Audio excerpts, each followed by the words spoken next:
All right, it's Saturday afternoon. We're fixing to make our second move for the day. First thing I had to do this morning was I had to go run some errands because it was raining this morning, and it was actually supposed to rain all day, and then they changed the forecast this morning to sun this afternoon, and I'll be damned if it didn't come true. So well, we went and got the combine a little before lunch, brought it home so I could fuel it up, grease it. Dad went over the track frame. There wasn't a single thing loose on it, so that's nice. And now we're gonna move on down to the muck, but Dad had a guy coming to get a hose made real quick, so as soon as he's done with that, we will be on our merry way. All right.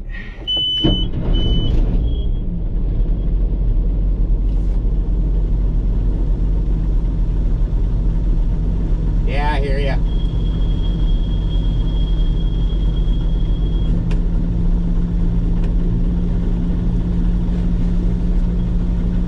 This thing,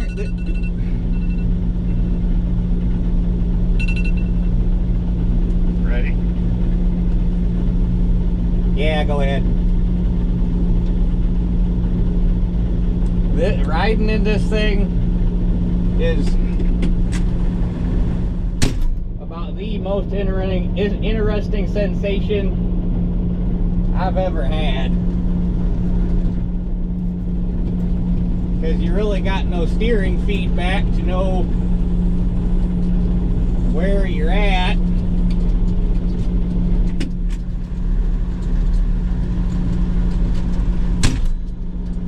And basically what I gotta do is kind of watch the tongue. I can see part of the tongue going up to the tractor, and you just kind of steer according to where you see that, and it just kind of sweeps around the corner.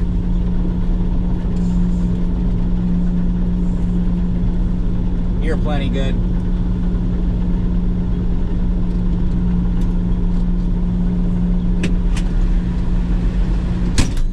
But we've only got to get part way to the muck, and then the road turns to dirt. We're going to offload there, and I'll just track it the last mile.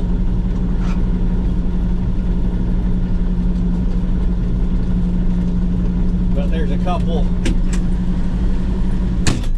Went and drove this real quick while I was finishing up getting this thing ready to go, and there's a couple trees and a couple power lines we're concerned about, so but that's where these come in handy.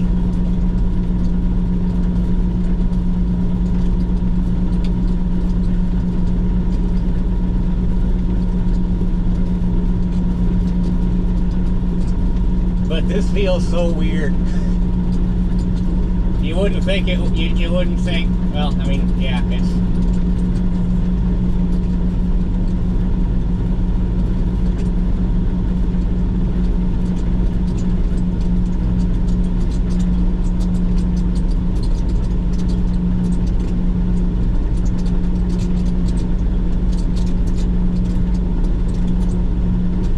There's a tree right up here at the top of this hill we got to worry about.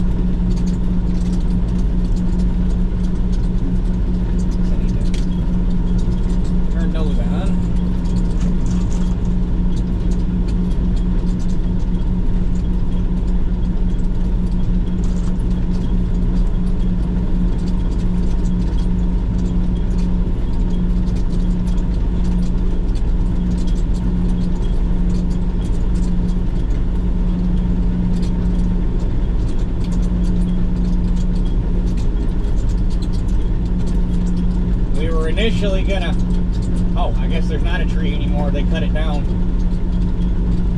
Well, that works. That one was getting kind of scary anyhow, that big stump. Actually, there were two of them. Initially we thought we were gonna chain this thing down to the cart, but the more I thought about it, it's like, no, just in case something happens and for some reason the tongue breaks on the cart or whatever, I want to be able to throw the hydro back and get this thing off the cart so that I'm not going for a ride. So it's locked in there on the channel iron on the frame, so it can't go nowhere. So it's just being held on there with gravity.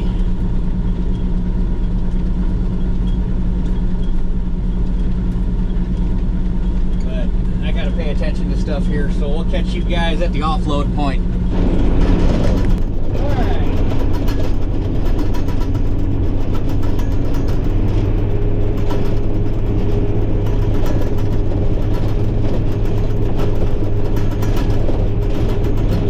It was easier to just dump it off there. Actually, I'm gonna drive out here so that it's not as rough. That's better. This is a snowmobile trail anyhow. It was easier to drop it there and just drive the rest of the way than try to go down to the dirt road down there that's all grown over. And that being said, I don't think this thing on that hauler is really any taller than a modern combine is, just sitting on its tires. But so far we really haven't run into anything where height's been an issue.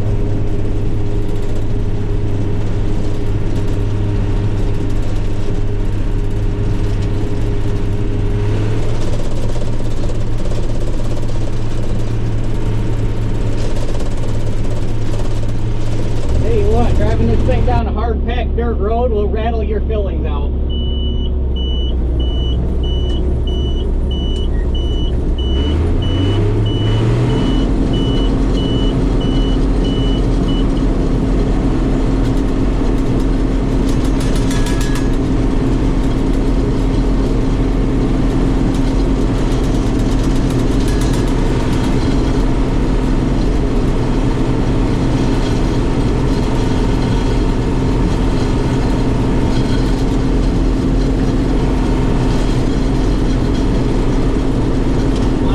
Opened up so I get the end rolls off it, so I got a place to park, and I think we'll go home and grab a truck, and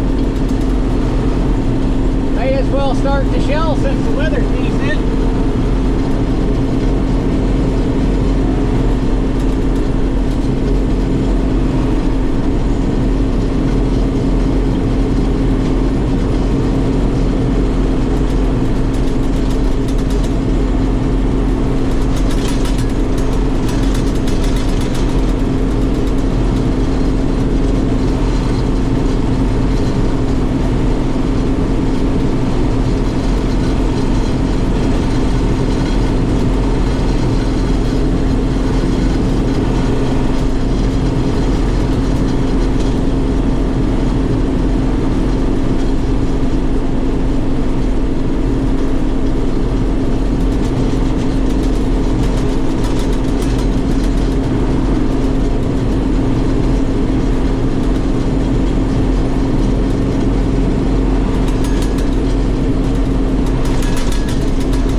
Vibration at all. You'll be like floating on a cloud.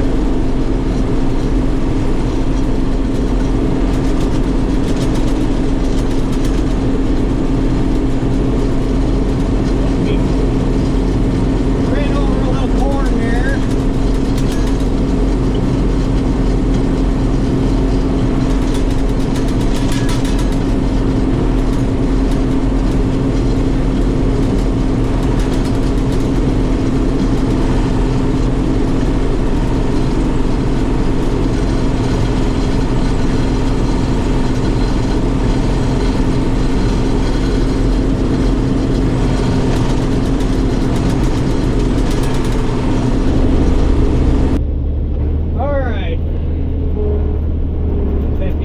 Off the end rolls into my truck, so we don't got to worry about room once we get in the back.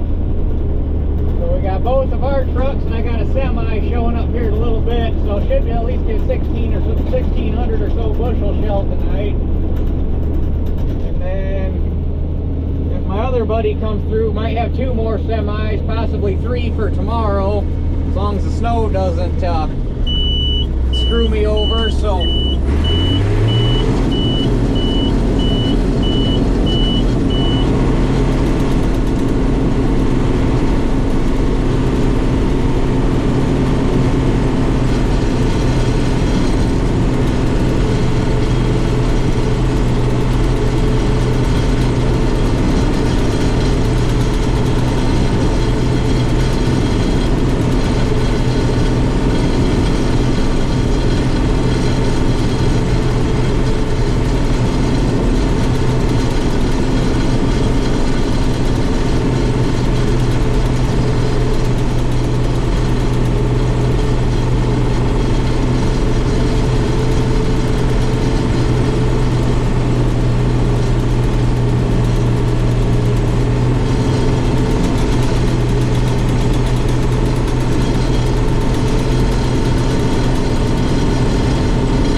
can't ever just be easy.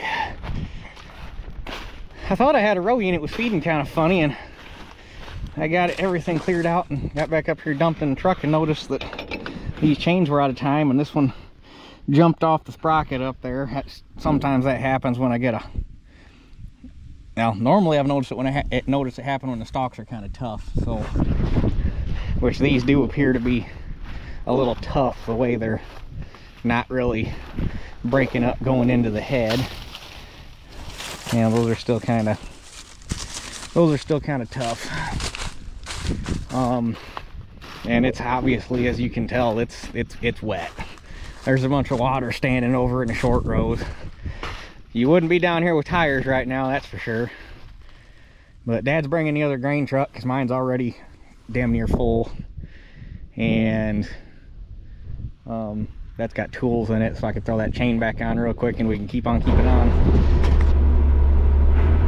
Well, as you can tell, a little bit of time has passed, although the way it gets dark around here, not a whole lot. I got this end opened up, I got the back end rows taken off. I did not take anything else off of that side because as wet as that is, I'd rather be over there in the daylight. My semi showed up. Dad took off with my truck. I got about one more dump in his truck and it'll be full. And then I start working on that semi, and it's a super hopper, so obviously I can't bread loaf it, but he said run it to start filling the front hopper and the back hopper, fill it even when the front pressure gauge is at about 40 and the back is at about 80. He said that's about a load. So, but we're gonna get bold here, and I'm gonna shoot one right up the center and open this thing up. So let's see what kind of trouble I can get into.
sure that you get all the valving and tubing and stuff.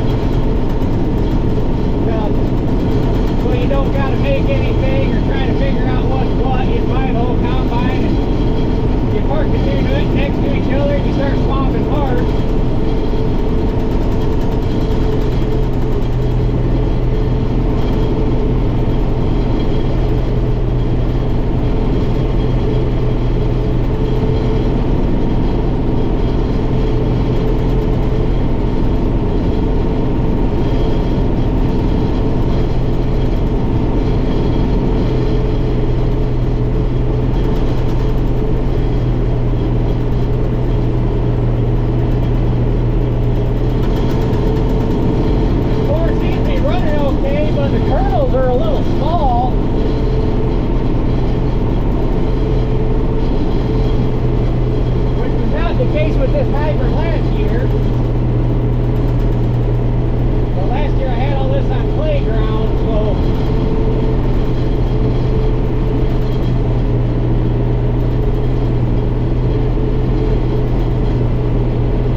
Good thing this hopper bottom ain't like 3 inches taller or I wouldn't make it. I've actually got to come in at an angle and swing over it because I can't clear the stacks on the truck, but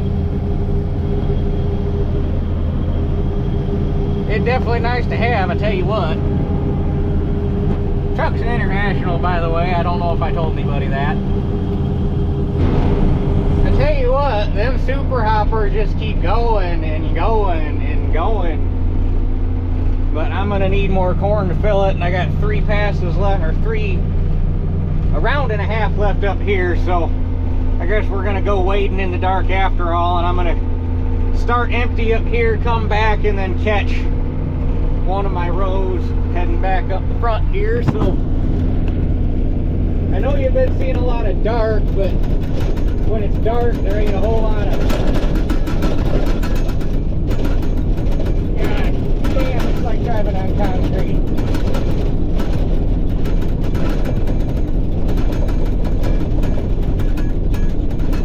But when it's dark like this, there really ain't a whole lot I can do for video. Because unless they make an attachment for it,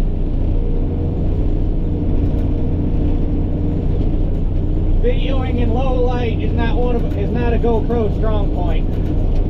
That's the only downside, or one of the only things I don't like about it.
do it.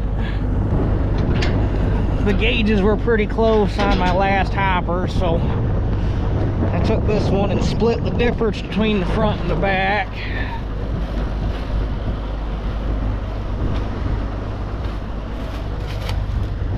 And about 81. What's the one in the truck say?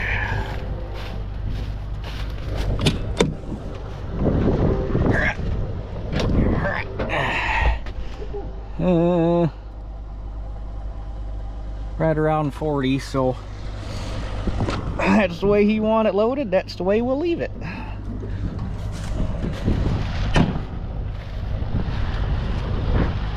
That's gotta be somewhere in the neighborhood of 1,000 bushel, because I lost count, but I think that was 10 dumps. And I was probably a down and a back wasn't quite, it was basically filling the hopper to the bottom of the bubble up auger, so I'm guessing that was somewhere in the neighborhood of 100 bushel around. So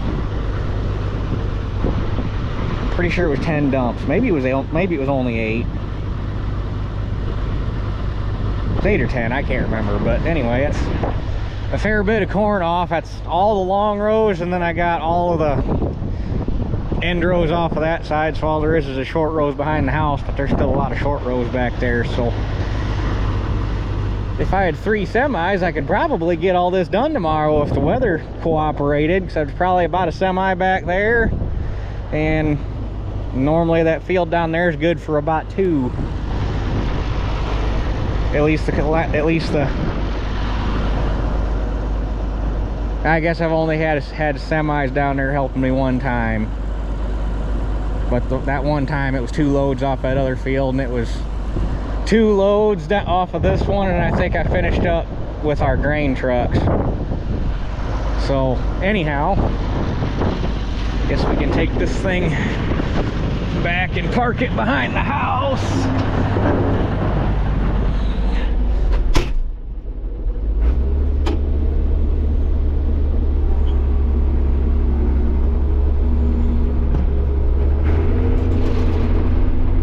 It is wet. There's water all over back in there. I was coming across the field on one of the passes, and I thought I was on dirt, and I just happened to look down right there, and there was a pushing a wake of water all about halfway up the corn head. It's like, oh, that's a lot of water. Like I say, you'd never be down here on tires right now.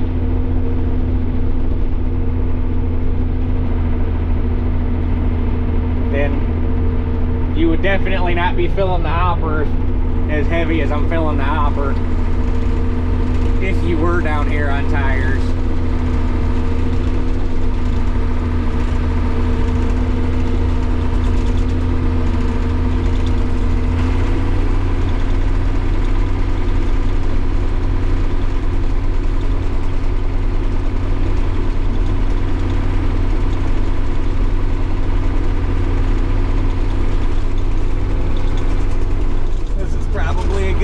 To leave it. This is before the water starts.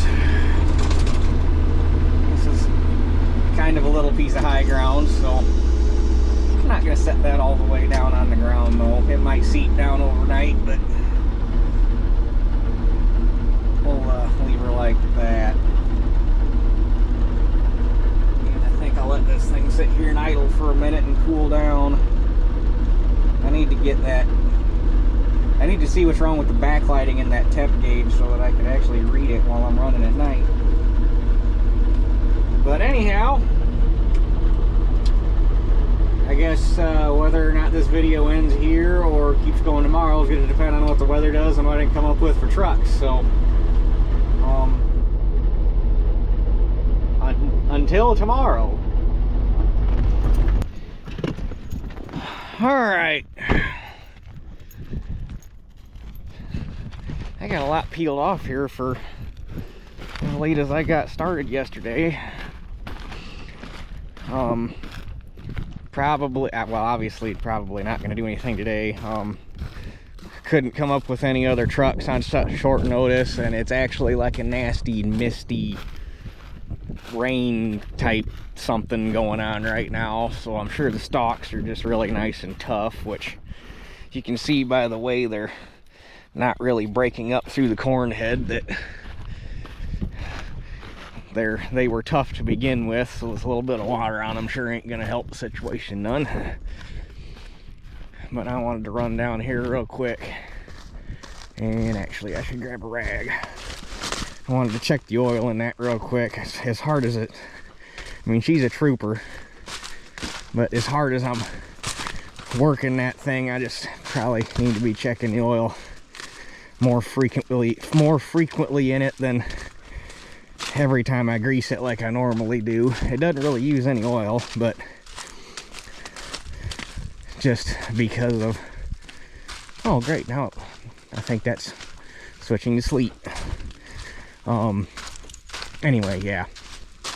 I don't know, do I have a, I think I got a rag in the cab, but I'll grab one anyway. Here. Come on.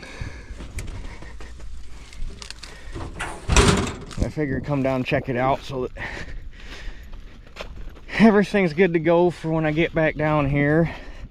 Which it looks like after today we got some beautiful weather for like the next week and a half. But doesn't really do me any good when the elevator backed up. Although having that semi here last night definitely helped, because I bet you there's probably about 4 acres left back here, so I probably peeled off 9 acres yesterday in about 3.5 hours.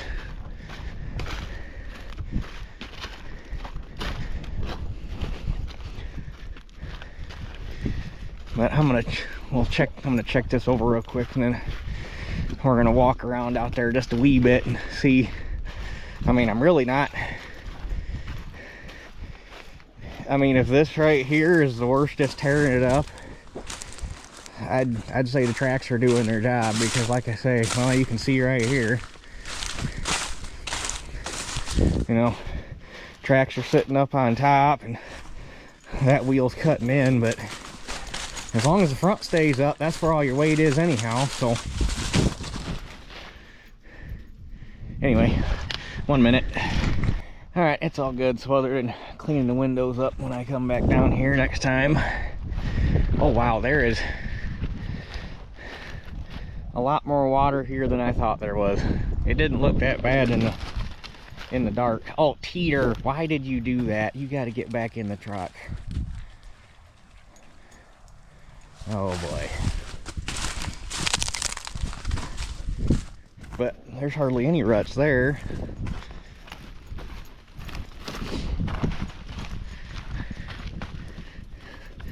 I think those tracks were a wise investment, because there might be years where I can get over all the heavy ground just fine, but I'm still going to want to throw them on down here just to make life easier.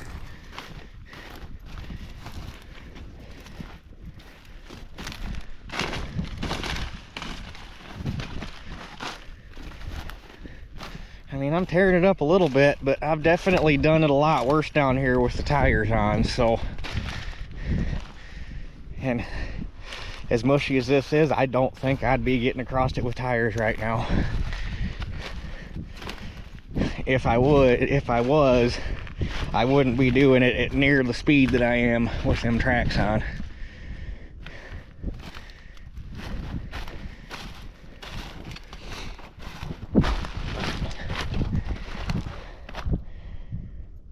So anyhow, safe to say these stalks probably are not going to get chopped this year, unfortunately, because I think that would beat the dog shit out of the chopper. Okay, just real quick to wrap up here, I brought my moisture tester because I wanted to see, just out of curiosity, what, actually, you know what, their hopper has never worked really good with corn. It works fine for beans and wheat, but not so much for corn. So we're just gonna do it this way.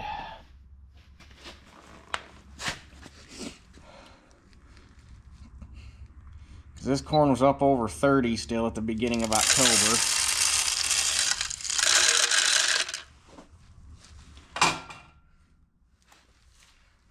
I was curious how well it actually dried down.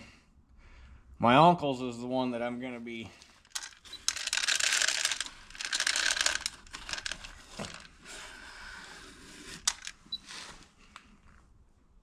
because I was testing my uncle's on the day I bought my tracks, and that was still at 30. Oh, well, that's really damn impressive.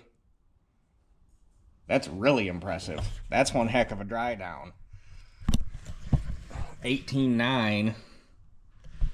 And this tester is generally fairly close to the elevator, so I believe it. I am thoroughly impressed with that. I figured that corner was going to be wetter than that.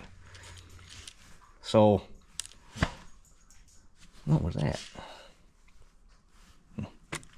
I won't find that kernel again. There was some kernel with some mold on it, but anyhow. Well, that makes me feel good. Now I guess I'll have to go test my uncle's and see what it dried down to, because like I say, that was... Seems like I was at like the second or third weekend in October when I finally got those tracks bought, because I was standing out in that field on the day I made the call to get the shipping set up, because they just happened to call me back when I was out there checking corn, and that was, if I remember right, the day I tested it, it was still 31%. So I'm curious to see how well it's dried down. Of course, now we're in the second week of December, so that was still 2 months ago was the second week of October. That's scary. And we're, oh boy, what a year. But anyhow, I guess Teeter says that's it for this one. We'll catch you guys on the next one, back down on the muck. Probably, most likely.